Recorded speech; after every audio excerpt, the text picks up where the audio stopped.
Bakkeertanitti nageenya isiniif haa ta'u faamilii kee beekumsaalee akkam jirtu nagaa keessaanii haala jira galata waaqayyoo isinis baganaaf jiraattani jecha anis immoo kunoo haala margaa jirtan kanaan deebi'ee dhufeetiin jira maal qabattee dhuftee namni jedhu turtii keessa nagaa xumuraatti na waliin gootanii waan jiru waliin dudubbanna haala taatanii warri gara mana kanaatti dhuftanis ta'ee warri turtanis hundi keessanuu viidiyoo laayikii gochuu inni raanfatiina si yaadachiisuun barbaada samoona kana xiqqoo na qorrisiisaa jirtu fakkaata maayinni manni kun xiqqoo ho'uu hin barbaachisu ho'isuu moqida maqi gochuun hin barbaachisu ture mana kanaaf hin malu isa kana isinii fandhiisa haa ta'u malee namaaf waa gochuuf ta'e waan biraas ta'e isinoonni beektu mitiire laayikii gochuun hagam akka gatii nama kaffalchiisus agabis immoo akka nama miidhagamas immoo nama sana akka fayyadu isinummaan ni beektanii isa kana isinii fandhiisa garuu nama gargaaruuf nama ta'u qofti akka ta'e hundi keenya iyyuu beekuu qabna. Inni kan biraane karaa viidiyoo karaatti yeroo deebi'u as cinaatti qabaatota koo yeroo hundumaa kan na biraa namni yeroo dheeraadhaaf isa kan as cinaatti isinitti agarsiisu yaalutti jira maaliif hedduun keessan warri haaraa taatanii dhuftan wanta ani itti fayyadamu tokkollee akka haaraa isinitti taane waan hin barbaaduuf sirriitti isiniif ibsuuf yaalii godha. Inni kan biraan har'a wanti na gochuuf jiru rifeensa koo erga miicee gossee turee ergasii qibaatii xiqqoo itti dibee bakka akkasii akkuma argaa jirtan kanatti bakka karaa garasiin lama gar tokkoon lama bakka afurti micciiree isa booda suutadhee haala kanaatiin istishaariitiin filee quxuxurii isaa ofirratti hojjetachuuf hin deemaa jira. As gubbaarratti wanti isin fayyada yookaan immoo isaa gaaffii keessaniif deebii ta'a jedhee yaadu. Hedduun keessan istishaariin kun rifeensa ni miidhaa nama qabatallee warra jettan jirtutti fayyadamtanii waan hin beekneef isa kanas irra deddeebii hojjedheera garuu ammas taanaan guyyaa guyyaatti wanti wal fakkaatu waan ittiin fayyadamneefu karaa kanaanis isinii galuu danda'a karaa kanaanis immoo gaaffiin keessan deebii argatee isinis akka itti fayyadamtanii waan hin barbaaduufi warri gaaffii qabaattanii jechuu kooti. Kanaafuu istishaariidhaan rifeensi yeroo hundumaa yoo hojjetame rakkoo hin qabu murteessaan garuu akkaataa isin itti fayyadamtanidha. Anamma xiqqoo ishee labbi gochuun barbaada akka lallaafisuu fi malee irra oolchee guggubaa hin oolu jechuudha. Inni irra ooluu irra keessaatii rifeensi yeroo tokkofamullee yeroo akkasii istishaariidhaan filamullee ni aaru kan aaru foolii wayii kan kennu tokko hin jiru. Yeroo sana rifeensi akka gubachaa jiruttidha kan isin hubachuu qabdani. Ani garuu akkuma argitan xiqqoo madha kanan labbi gochaa jiru sababni isaa akka rifeensi na jalaa miidhamu akka na jalaa hubamuu fi na jalaa ciccitullee waan hin barbaanneefi. Kanaafuu as gubbaarratti rakkoo kan qabu qibaatii baay'istaaniitti dibdanii achumarraatii kan ursaa oolu jira kan iyyaa oolu irratti kan isaa ooltanidha yoo ta'e isin kan istireetii godhu kan tokkosu sanatu isinitti mul'ata malee akka inni rifeensa miidhaa jiru namoota muraasatu beekaa jechuudha. Kanaaf inni kun gaarii akka hin taanetti ofii kosimuu fi akkasitti waan hin fayyadamneef kan inni isin gorsu kan gaaffii keessaniif deebii taa'ee kana yaadu yeroo baay'ee istishaariitii yoo filanne rakkina maalii qabaa kan jettanis jirtu namarraa fixaa namarraa gugguba kan jettanillee jirtu nama qabatallee kan jettan jirtu jechuudha. Warri nama qabata jettanii karreen saacitaan qabu taanaanii of eeggannooti yoo itti fayyadamta wanti nama qabarri hin qabne bitattanii itti fayyadamuu dandeessu. Yeroo bitattan immoo isa gatiin isaa gadi bu'aan suni dafee gubata rakkoo jechuudha. Kanaafuu yeroo dheeraa akkasii ture akkasii bubbuluudhaa fi orjinaalii isaa bitattanii itti fayyadamuu dandeessu rakkina hin qabu. Warri kaan immoo rifeensi yeroo ganama istishaariidhaan filamu ni miidhama warri jettanii akkaatti miidhus qaba bakka itti fayyadus immoo qaba kan miidhu yeroo hundumaa qibaateetti baay'istee kan ittiin filturruma teessee ati isa tokkofamus istireetii ta'ee bareedu laalta malee rifeensi akka gubachaa deemaa jiru sitti mul'atu.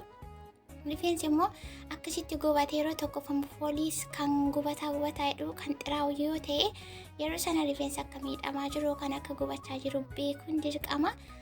Isa booda immoo gaafa miicuu xiyyoonsaa akka juboo hantuutaatti qaqallachaa deemaa jechuudha. Maaliif irraa dhumaa deema gadi dhumaa deema samaxaxamaa deema irraa gubatee dhumaa deema innumti jirullee hin qaqallataa jechuudha gubatee diddiimatee. Diimaa sin jedhamu gurraachi sin jedhamu namatti hin tolu walumaa gala isaatti yeroo sana rifeensi hubamaa deema.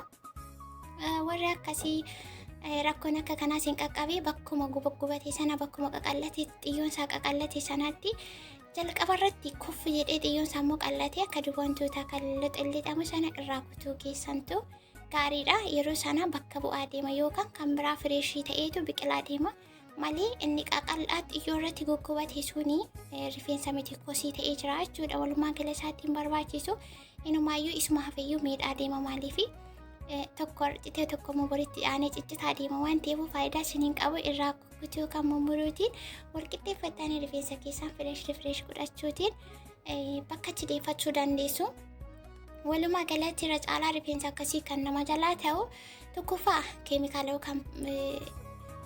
keemikaala natti fakkaata wanti itti damuubamu wayii tokko haga ji'a jaatti laaffisa kan jedhamu. Ijoolleen baay'ee madaamee jalatti argitanii madaamuun yeroo isa fayyadaman itti fayyadamtanii kan keenyaaf kan isaanii garaagarummaa qaba rifeensi jechuudha. Darbee immoo kan tokkoof ta'u tokkoof illee ta'uu dhiisuu danda'a waan ta'eef of eeggannootiin itti fayyadamuu qabda. Akkuma yeroo hundaa jedhee yeroo kana rifeensi keessan keemikaalli isin jalaa nyaatee fixee baay'ee kan isin rakkisaa jiru isa sana irraa kukkutuutiin deebistanii tokko jettanii rifeensa bakka itti deeffachuudhaaf wanta rifeensi kee jaallatu adda baastee beekuun yeroo gabaabaa keessatti rifeensi guddisuun baay'ee salphaa waan ta'eef warra beekuuf jechuudha. Ani amma akkasitti beeka akkasitti naa gala. Kunoo akkuma argaa jirtanii amma kana xumuree jira. Argitanii baay'eelleen tokkofamne baay'eellee intinaan taane baay'ee hin jajjabaatullee baay'eellee istireetiin taane akkasittiin jidduu galeessatti jechuudha. Wayini na hadhifachiisaa jira. As kanatti immoo isa booda akkasittiin lallaaffistanii dhumarratti quxuxxuriisaa hojjetachuu dandeessu. Rakkina tokko hin qabu. Qibaatiitti baay'isuun gaarii miti yoomumayyuu taanaan jechuudha. Baay'inni qibaatii faayidaa hin qabu. Maaliif qibaatii waan itti baay'atee miti baay'isee rifeensi kan guddatu akkaataa qabannaa abbaatu murteessaadha malee qibaatiin itti baay'ateef miti. Kanaafuu keessattuu yeroo istishaariidhaan filtan qibaatiin itti baay'achuu hin qabu. Xiqqoo irra caalaatti wanti barbaachisu walirraa hirtanii filuudhaan itti fayyadamuu qabdu akka rifeensi hin ciccinne akka waliin xannee keessatti illee quraan qurxitee wal qaqqabatee akka naafneedhaaf isa kanadha kan isin of eeggannootiin hojjetachuu qabdan malee baay'inni qibaatii faayidaa hin qabu. Hagas qaba ammas qaba. Ani torbiitti yeroo tokko bichaadha qibaatii illee kanan fayyadamu. Torbanitti erga miicee booda qibaatii xiqqootti dibaa isa booda amma torbansaatti isumaa jechuudha. Namoonni tokko immoo akkuma mataa keessan filtanii kaatanii kan qibaatii dibattan jirtu. Inni kun an akkan beekuuf argeetti waan faayidaa qabu miti. Kunoo akkuma argaa jirtan ergan filee ala kanaan bareechee booda fufurdisee akka kanaatti quxuxxurii hojjetachuuf itti deebi'eetee jira. Kanarraa ni barattuu isinii galaa gaaffiin keessan isinii deebi'eetii yaada. Waan akkasii labbi jedhe kun immoo rifeensaaf illee baay'ee tokko bareedaa filatamaa kan ta'e isin immoo isa warri beektan beektu warri hin beekne immoo qamma isaa ilaalaa isiniin jechuu barbaade. Kunoo kana fakkaata. Istishaariitiin filachuun akkuma isiniin jedhee wantoota nama godhinaa isiniin jedharraa of eeggachuun kan itti fayyadamtan yoo ta'e rakkina tokko hin qabu. Warri immoo isaa sirumatti fayyadamnee hin beeknottanis immoo qabxiilee nama isinii tuttuquu yaalee fi kan isaan olii irraa of eeggachuun suutettanii itti fayyadamuu dandeessu. Rakkina tokko hin qabu. Inni kan biraa warri istireetii tokkos ta'anillee yeroo rifeensa keessan tokkos ta'an ammas asirrattis qibaatiin itti baay'achuu hin qabu. Maaliif ni gubata. Yeroo san rifeensi kan ciinca'u kan xiraa'u yoo ta'e yeroo tokkofamu inni sun akka miidhamaa jirutti jechuudha. Garuu qibaatii osoo hin dibiini suutettanii istireetiitis ta'ee istishaariitiinis ta'e kan hojjetattan yoo ta'e rakkina tokko hin qabu. Kana hunda godhee beekanii faayidaa miidhaan irra ga'e tokko hin jiru. Galata Waaqayyoo. Maaliif of eeggannootiin hojjetadha waan ta'eef. Inni kan biraan immoo namoonni tokko mana rifeensaa deemtanii rifeensa hojjetattan rifeensi nurraa citee nurraa buqqee warra jettanii isa kanarraallee of hambisuuf jecha ofii keessa mana keessatti meeshaalee barbaachisan bitachuudhaan osoo itti fayyadamtanii gaarii natti fakkaata. Keessumaa qimamoonni madaamii waan meeqa gochuu dandeessu garuu wanta isin fayyadu adda baastanii beekuutu baay'ee isin rakkisa natti fakkaata. Kanaafuu barachuu yaala. Kun akkuma argaa jirtanii xumurii dhumarratti haala kanaatiin hojjetadhee kun guyyaa lama naa bula.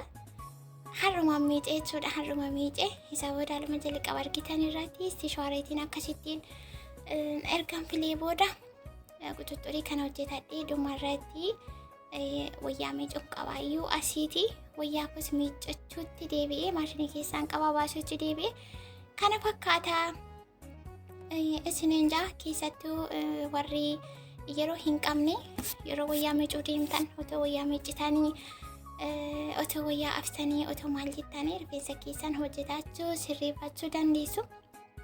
Viidiyoo irraas immoo akkasiin barattan asumarraatiin abdiin qaba. Akkuma jalqaba irratti si yaadachiisu yaale viidiyoo laayikii godhamee jajjabeessa nama kamiyyuu taanaanii warri maatii yookaan immoo faamilii naa ta'artan ofii keessanis immoo chaanala qabdan koomentii irratti na beeksisa. Akkaawuntii illee jijjiiree maatii isinii ta'uu nan danda'a isiniin jechuufi warri immoo maatii naa taatanii yeroo hundumaa na wajjin jirtan ani mana keessaniin dhufi yoo jiraatis immoo sana yaadachiisa rakkoo hin qabu. Nan dhufa waan ta'eef isiniin jechuufi isinillee jabaadha warri qabdanii fuulduraatti illee warri wantanii hojjechuuf karoora qabdanis immoo isa jajjabaadhaa quncee wal taateetu arba hiiteedhaani waliin fuulduratti deemnaa isiniin jechuufi leeskoo amma sabiskiraayibii 15 irra geenya irra galata waaqa gara 20 otoo imallee maal fakkaatamee isin akkam sheer godhaa hiriyoota keessanii fi maatii keessaniif nama kamiyyuu ni fayyada waan jettan waan irraa barata waan isin fayyadu namoota biraallee akka fayyadaman gochuudhaafi tattaaffii godhaa isiniin jaa amma kana gara xumuraati.